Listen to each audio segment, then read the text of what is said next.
여러분은 옛날에 필리핀이 우리나라보다 잘 살았다는 사실을 알고 계시나요? 제 유튜브 시청자, 구독자 여러분들이라면 당연히 알고 계실 거라 생각합니다. 한국은 예전에 필리핀보다 훨씬 더 힘들게 살았던 시절이 있었지만 눈부신 경제 발전으로 더 나은 삶을 살고 있습니다. 정치를 잘못하면 국민들이 어떻게 되는지 똑똑히 보여주는 나라가 필리핀이라고 생각하는데요. 여기 우리나라 사람들 때문에 필리핀의 한 소녀의 인생이 통째로 뒤바뀌었다고 합니다. 대체 무슨 일이 있었던 걸까요? 우리를 잡으러 왔다고요? 팔려가는 거 아니에요? 여기 필리핀의 한 작은 마을 한국인들이 탄 차량을 보고 두려움에 떨며 움막으로 피신하는 한 소녀가 있는데요. 그녀에게는 무슨 사연이 있는지 오늘의 사연 들어보겠습니다. 안녕하세요. 저는 필리핀에서 아이들을 가르치고 있고 한국 사람들을 대상으로 전화로 영어 회화를 하고 있는 로사라고 합니다. 제가 한국 사람들과 교류하고 교사로 일하고 있는 현재의 삶을 보면 어려움이 없어 보이지만 사실 제 인생의 시작은 결코 순탄하지 않았어요. 저는 어릴 때 찢어지게 가난한, 아니, 가난이라고 표현하는 것도 사치스러울 만큼 먹을 것이 없어 영양실조로 아이들이 죽어나가는 마을에서 자라왔어요. 제가 태어난 곳은 필리핀의 가츠레이테 섬의 산간 지역에 위치한 작은 마을이었고 자연경관이 아름답고 푸른 산과 계곡이 어우러져 있는 곳이지만 경제적으로는 아주 심각하게 열악한 곳이었죠. 그곳에서 태어난 아이들 중 여자아이들은 조금 크면 팔려가기도 하고 남자아이들은 마약 거래를 하러 일터로 나가거나 IS로 팔려가는 곳이었어요. 아이들을 인격체로 존중해주는 것이라고는 없는 곳이었죠. 아마 한국에서는 상상도 못하는 일들일 거예요. 하지만 우리는 그곳에서 태어났고 그런 환경에서 자라왔기 때문에 그게 당연한 거라 생각하며 살아갔어요. 저희 엄마는 처음 생리를 하자마자 어린 나이에 첫째인 저희 오빠를 낳았고 저는 둘째이자 장녀로 태어났어요. 엄마가 25살이 되던 무렵 저는 10살이 되었고 그때부터 저는 일터로 나가 일을 하기 시작했죠. 저희 엄마는 28살이 되던 해 아이가 10명이 되었고 저와 오빠 그리고 바로 밑에 동생까지 10살이 되자마자 일터로 나가야 했어요. 심지어 아빠는 막내 동생을 낳고 마약 거래채기를 하다 사고로 총에 맞아 일찍 돌아가셨고 엄마는 과부로 아이들 10명을 키우며 근근히 죽기 전까지만 먹을 것을 줄 수 있는 정도로 키우고 계셨어요. 실제로 그때 당시 3살, 4살짜리 동생 2명이 영양실조로 사망했고 우리 가족들은 너무 슬펐지만 그 현실을 계속 이어나가야 하는 게 더 절망적이었던 것 같아요. 그런 상황에서 우리는 나가서 일을 하는 것도 운이 좋다고 생각했고 내가 일을 해야 동생들이 굶지 않고 밥을 먹을 수 있다는 생각에 악착같이 일터로 나가 돈을 벌어왔던 것 같아요. 제가 그 당시 24시간 중 12시간을 일해서 받아오는 돈은 한국 돈으로 일주일에 10,000원 정도밖에 되지 않았지만 그 돈이면 우리 가족이 죽지 않고 하루 한 끼 흩날리는 쌀에 간장 정도 찍어 먹을 수 있는 돈이라 너무 소중했어요. 돈 벌 인력은 우리 형제 셋뿐이고 딸린 입은 너무 많고 우리는 어려 아무리 일을 해도 급여에 한계가 있어 더 이상 이것보다 더 좋아질 수는 없는 상황이었어요. 지금 저도 아이를 낳고 가정을 꾸려 살고 있는데 그때를 생각해보면 저의 어린 시절의 환경은 정말 끔찍한 곳이었던 것 같아요. 우리 아이를 그런 환경에 내몰며 죽지 못해 살며 우리를 키워야 했던 엄마의 마음은 더 힘겨웠을 거라는 생각이 들더라고요. 하지만 현실은 아무리 발버둥 쳐도 가난을 대물림 받을 수밖에 없는 상황이었죠. 그러던 어느 날 한국의 한 봉사단체에서 우리 마을을 방문을 했고 한 명씩 인터뷰를 하기 시작하더라고요. 그분들 눈에는 우리 엄마의 상황이 굉장히 안타깝게 여겨졌는지 유독 엄마에게 많은 질문을 하였어요.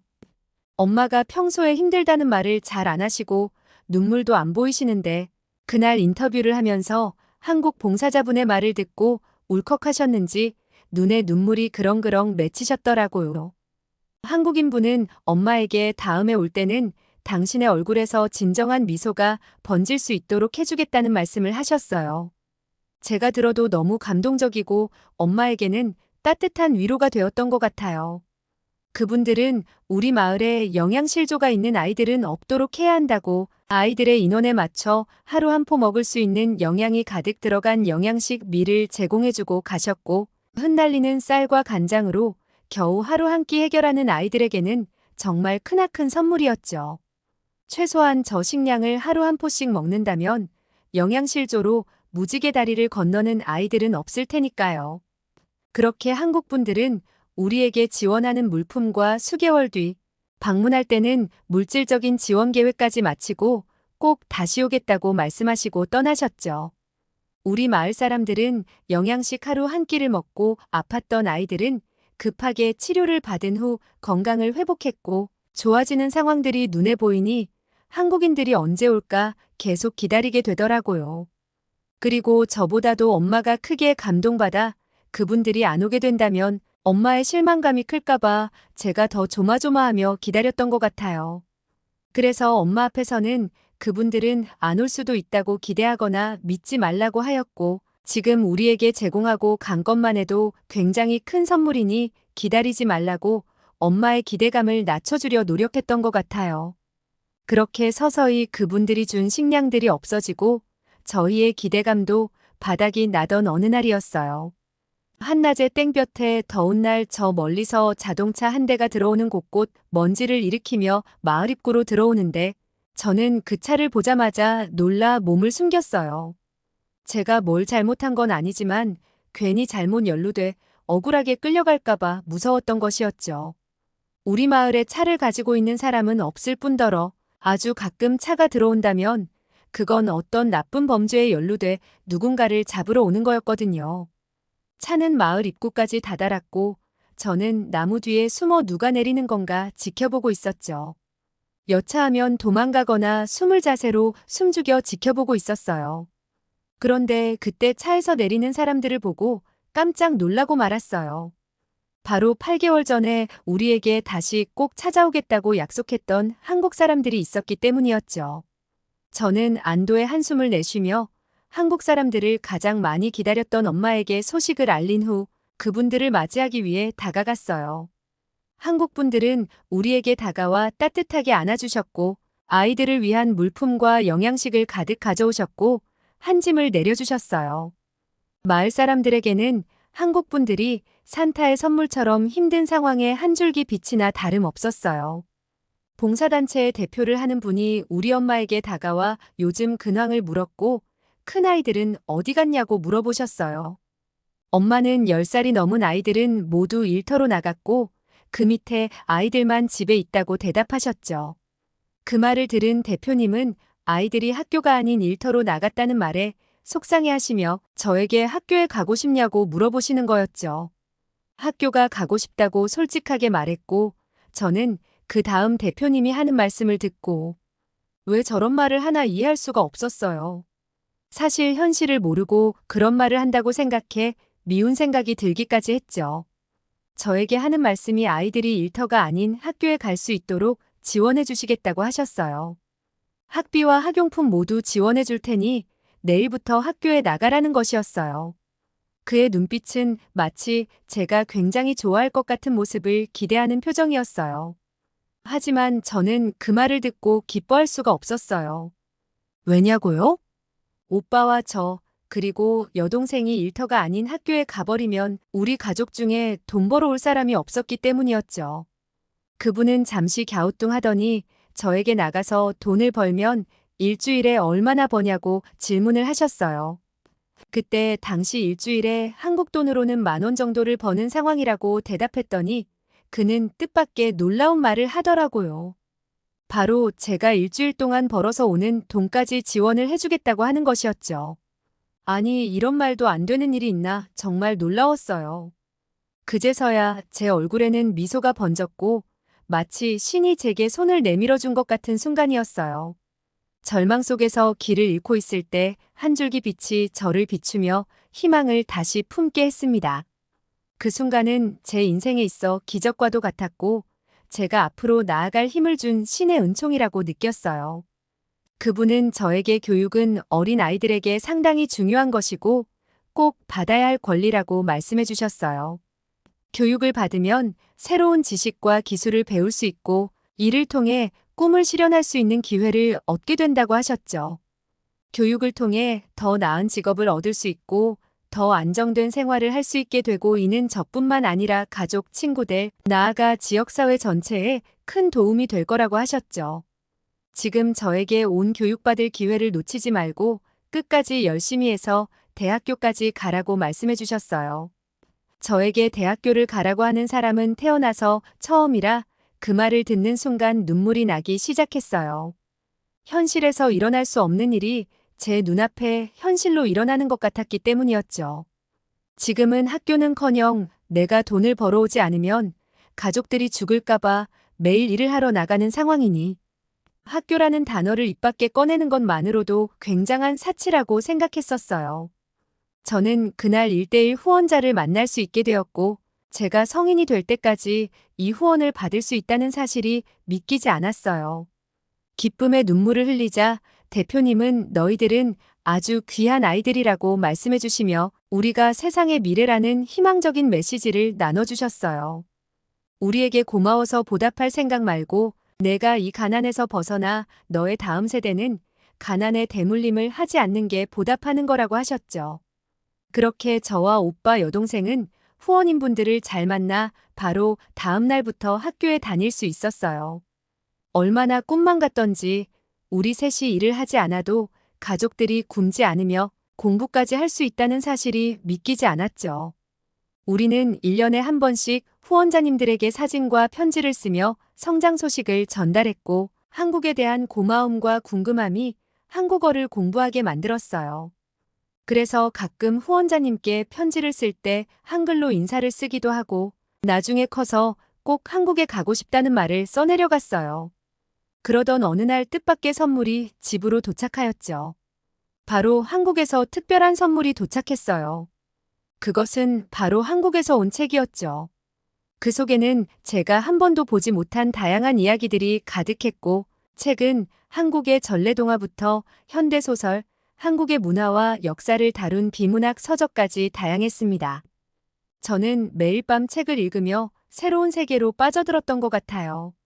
물론 부족한 한국어 실력으로 책의 내용을 완벽하게 이해하진 못했지만 몇 번이고 반복해서 읽으니 한국어 실력도 늘고 책의 내용도 조금씩 더 눈에 들어오기 시작했죠. 전래동화를 읽으며 저는 한국의 옛날 이야기에 푹 빠졌습니다. 흥부와 놀부 이야기에서는 흥부의 선행과 놀부의 악행이 가져오는 결과에 대해 깊이 생각하게 되었고 해님 달님 이야기에서는 형제의 사랑과 용기에서 큰 감동을 받았습니다. 저는 한국의 전통 문화와 가치를 배우며 제 생활에도 이를 적용하려고 노력했습니다. 현대소설을 읽으면서 저는 한국 사회의 다양한 면모를 이해하게 되었습니다. 청춘의 꿈과 고민, 가족 간의 갈등과 사랑, 사회적 이슈 등을 다룬 이야기들은 저에게 많은 생각거리를 안겨주었습니다. 특히 한 소설에서 나오는 주인공이 역경을 이겨내고 꿈을 이루는 과정을 보며 저도 제가 겪는 어려움을 극복할 수 있다는 용기를 얻었습니다. 또한 한국의 문화와 역사를 다룬 책들은 저에게 새로운 배움의 기회를 제공했습니다. 한국의 전통 명절인 설날과 추석에 대해 배우며 한국인들의 가족 사랑과 조상에 대한 존경을 이해하게 되었고 한복과 김치, 태권도와 같은 전통 문화에 대해서도 큰 관심을 가지게 되었습니다. 한국의 근현대사를 다룬 책에서는 한국 전쟁과 경제 발전 과정을 배우며 한국이 어떻게 현재의 위치에 오게 되었는지를 이해하게 되었습니다. 그런데 책을 읽다가 충격적인 사실을 알게 되었어요. 바로 옛날엔 필리핀이 한국보다 훨씬 잘 사는 나라였다는 것이었죠. 필리핀의 수많은 아이들이 한국 사람들에게 후원을 받고 있고 한국의 노동시장으로 나가려고 하는데 불과 몇십 년 전에는 필리핀이 더 잘 살았다니 믿을 수가 없었어요. 어떻게 그럴 수 있을까? 필리핀과 한국의 현재 모습을 떠올리며 저는 믿기지 않는다는 생각을 멈출 수 없었어요. 지금의 필리핀은 많은 사람들이 가난과 싸우며 살아가고 있습니다. 우리 마을만 봐도 아이들은 학교에 가기 위해 먼 길을 걸어야 하고 많은 가족들이 일자리를 구하기 위해 도시로 떠납니다. 반면 한국은 경제적으로 번영한 나라로 알려져 있죠. 한국 드라마와 음악, 기술 발전 소식들이 매일 뉴스에 나오고 그곳 사람들은 편안한 삶을 사는 것처럼 보이죠. 그런데 이 두 나라의 과거가 그렇게 달랐다니 정말 놀라웠어요. 책 속의 자료에 따르면 필리핀은 한때 동남아시아에서 가장 부유한 나라 중 하나였다고 하더라고요. 자원도 풍부했고 교육 수준도 높았다고 합니다. 그 당시 한국은 전쟁의 상처로 가난과 혼란에 시달리고 있었습니다. 하지만 시간이 지나면서 두 나라의 운명은 완전히 뒤바뀌었습니다. 이 사실을 깨닫게 되자 제 마음속에는 여러 가지 감정이 교차했어요. 처음에는 분노가 일었습니다. 왜 우리나라는 이렇게 어려운 상황에 처하게 된 걸까? 무엇이 우리를 이렇게 만든 걸까? 잘못된 정책, 부정부패, 그리고 외부의 영향들, 여러 가지 원인들이 복합적으로 작용했겠지만 가장 큰 건 마르코스 대통령이 독재 체제를 밀어붙이면서 몰락이 되었던 것 같았죠. 이는 묘하게 한국과 오버랩이 되는 정치 상황 같았지만 그때 한국은 정치적으로는 문제가 있었지만 경제적으로는 성공시킨 반면 필리핀은 둘 다 망가뜨린 셈이었죠. 한 나라의 리더가 어떻게 하냐에 따라 수십 년이 바뀐다는 말은 우리나라를 보고 그대로 확인할 수 있었어요.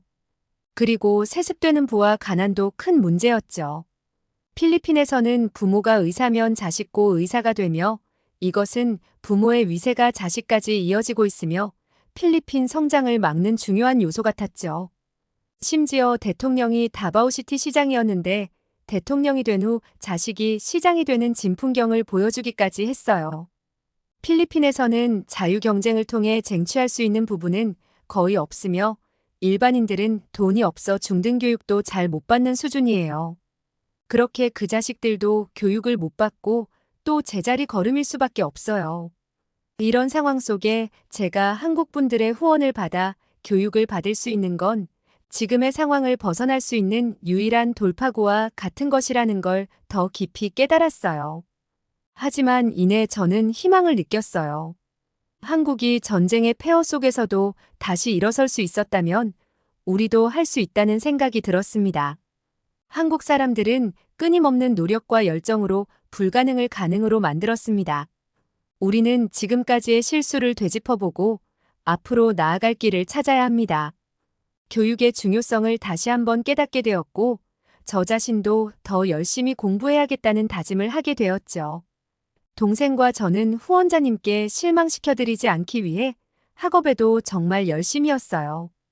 우리는 둘 다 학교에서 손꼽히게 공부를 잘했지만 우리 오빠는 저희와는 마음이 달랐던 것 같아요. 처음 후원을 받을 땐 학교에 나가 성실하게 공부를 하는 듯 했지만 몇 년 안 되어 오빠는 공부를 하는 게 별로 즐거워 보이지 않았어요. 후원을 받은 만큼 성실하고 착하게 공부도 잘해야 한다는 기대 때문인지 후원을 부담스러워하는 모습이었죠. 사실 오빠의 이런 모습을 예상하지 못했던 건 아니에요.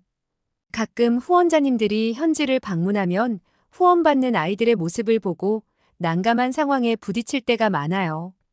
후원자들이 기대하는 어린이들의 모습과 실상에서 오는 간극 때문이죠. 후원을 받는 어린이들이 모두 다 착하고 성실하고 모범적인 삶을 살고 있을 것이라 기대하기 때문이에요. 그러나 후원을 받는 학생도 후원을 받지 않는 학생들도 모두 같은 학생들이라 그 중에선 시험에 떨어지거나 방황하거나 심지어 후원의 울타리에서 벗어나고 싶어하는 경우도 있기 때문이에요.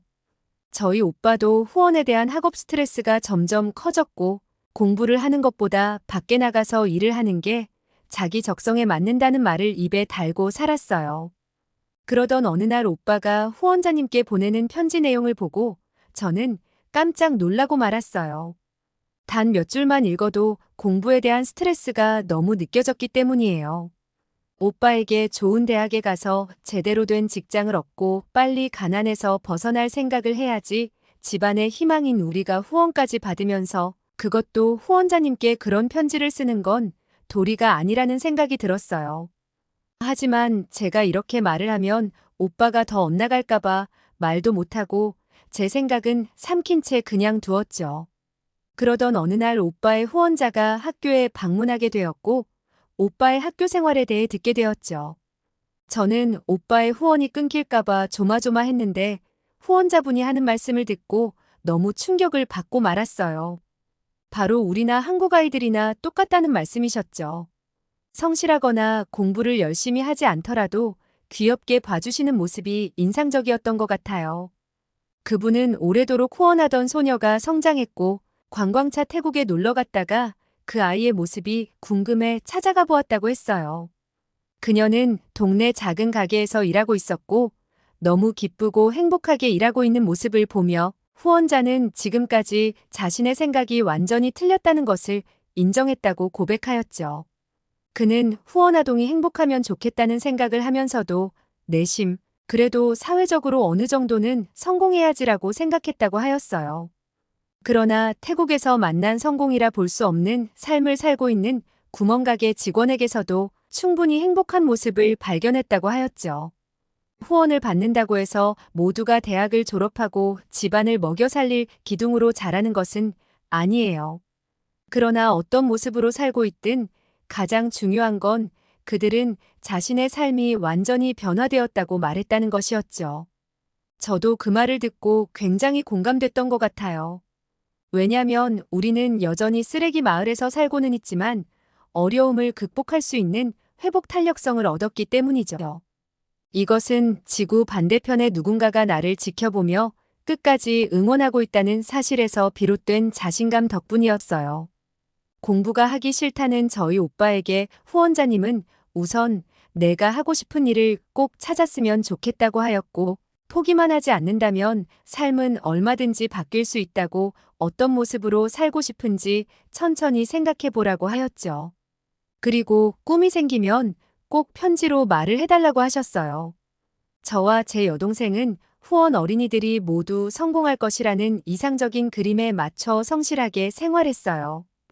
후원의 결과로 잘 자란 어린이들의 모습을 보여줘야 할 때 소개되는 대표적인 케이스들로 자란 셈이죠.